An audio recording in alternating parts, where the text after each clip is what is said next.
Alright, so maglalakad tayo ngayon dito sa old part ng Macau dahil magandang view because of the water that you can see. Ayan ang Grand Lisboa, ayan yung Observatory Tower, at yung bridge na yan ang nagko-connect doon sa isang modern part kung saan yung mga Galaxy, kung saan yung mga bagong hotels lahat. Ito ang Old Macau, but it's not that old kasi nagtayo sila ng MGM dito, Wynns, at katabi niya yung unang hotel which is Grand Lisboa. Ayan, nakapaligid ang shopping tulad ni Louis Vuitton, ni Dior, Dolce Gabbana. Talagang dinevelop din nila para hindi sila magpahuli. Ito ang tinatawag na One Central. Kaya itong One Central, marami ring dikit-dikit na hotel tulad ni Wynns. At yun nga, yung mga sikat, yung mga binanggit ko, si MGM at si Grand Lisboa. At marami pa mga hotels na malalaki rin pero hindi naman mga sikat. Anyway, so we will start our tour all around this very famous hotels here in the Old Macau, the gambling area na puros mga casino. And we're about to start our walk in a few seconds from now. All right, let's start walking.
highlight ni MGM.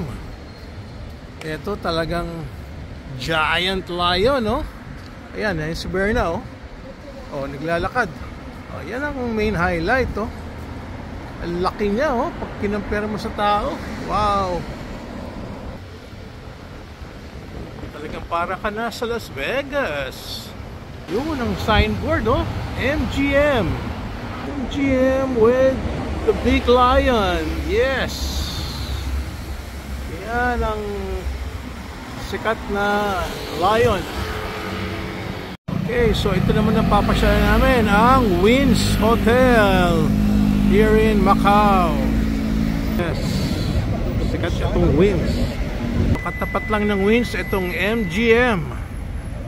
Sa labas, panay shopping. Alamin natin yung hotel na katabi ni Wynn. Yan, oh, mga maganda. Lalakad si Ma'am Berna. At talagang dating ng mga hotel sa gabi, oh. Yan yung katabi niyang hotel. Hindi pa natin alam ang pangalan. Ito yung papasok sa casino ng Wynn. Galing ng logo ni Wynn, oh. Nice logo. Okay, so lalakarin natin para makita yung pangalan ng right side hotel. Okay, El Arc Macau ang pangalan pala niya. Itong hotel na katabi ni Wynn. Oh, sa entrada pa lang sikat na. Okay, so yun ang MGM, yan ang El Arc, at ito ang Wynn. Ang ganda.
Salamat ulit sa inyong pagpapanood ng aking vlog.